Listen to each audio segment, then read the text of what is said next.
So, what happens when a president's private investments get tangled up with their public power? Today, we're going to dig into a president's portfolio, a huge multi-billion-dollar media deal, and the ethical storm it's stirring up. Let's break it all down.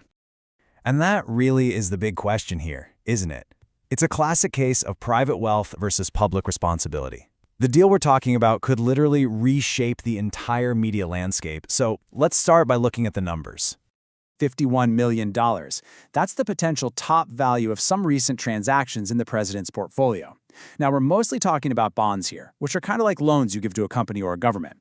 And look, a portfolio of this size, that's exactly why it's catching so many people's attention. All right, so first up, let's crack open this portfolio and see exactly which investments are at the center of this whole story.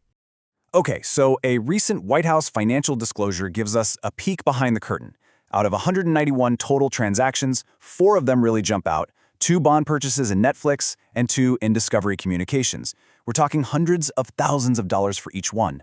So just remember those 2 names, Netflix and Discovery. And this is where the timing gets, well, really interesting. On December 5th, the big Netflix deal is announced. Just 2 days later, President Trump says he's going to be involved in regulating it. Then, the very next day, a rival company jumps in with their own bid. And then, in the week right after all that, the president's portfolio picks up bonds in those exact 2 companies. For anyone watching ethics in government, this timing is a major red flag. So what is this mega deal at the center of all this anyway? To really get the stakes here, you have to understand just how massive it is.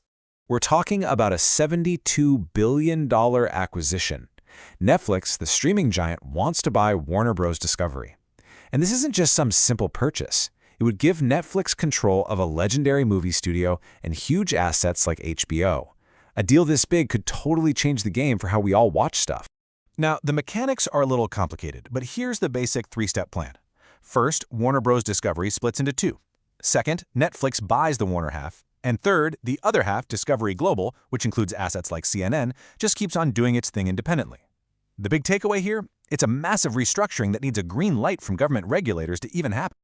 But you know, Netflix wasn't the only company trying to make a move here. Paramount actually launched what's called a hostile takeover bid, which is basically them trying to buy the company even though its board doesn't want to sell. Now, Warner's board eventually said no, but there's another little connection to point out. Paramount's CEO's father hosted a fundraiser for the president. It just adds one more layer to an already pretty complicated picture. And this brings us right to the core of the issue, connecting those dots between private money and public power. What happens when a president's personal portfolio seems to cross paths with his official duties? At the center of this whole debate is that phrase you hear all the time, conflict of interest.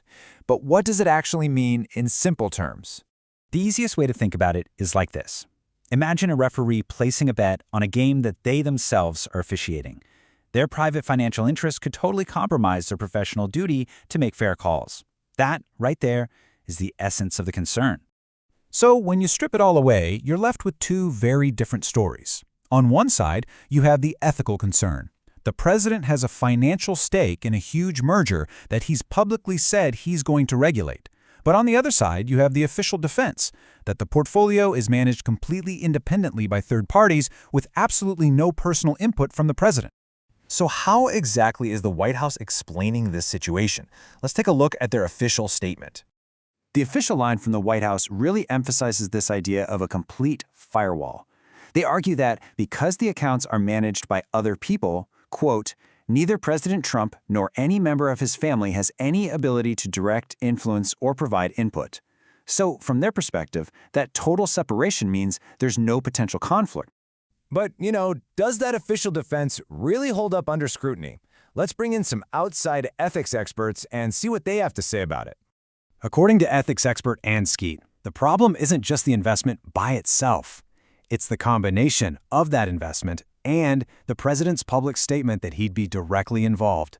It's those 2 things together that create the ethical red flag for her. And this really gets to the heart of what public service is supposed to be about, right? The core principles that a president's decisions should always prioritize, quote, the interest of the public solely. Any private financial stake, or even just the appearance of one, puts that fundamental trust at risk. And this might be the most crucial piece of context. Richard Painter, who was the chief ethics lawyer for President George W. Bush, he calls this situation unprecedented. Why? Because, he argues, for decades, presidents have gone to incredible lengths to avoid even the appearance of these kinds of conflicts. So what is that precedent they're talking about? Well, here's the tricky part. Legally, the main federal conflict of interest law doesn't technically apply to the president, but there's been this long-standing tradition, a norm, where presidents voluntarily put their assets into things like blind trusts, just to avoid these exact kinds of problems. This administration's ethics plan, which was set up at the start of his term, didn't require that, and that's what has set the stage for all the questions being asked today. Which leaves all of us with this fundamental question. When a leader's personal wealth and their public duties start to overlap, who's the one that's supposed to draw the line? Is it up to the leader themselves? Is it up to the law? Or, at the end of the day, is it up to us, the public, to decide where that line should be? It's a question that goes right to the very core of trust in our government.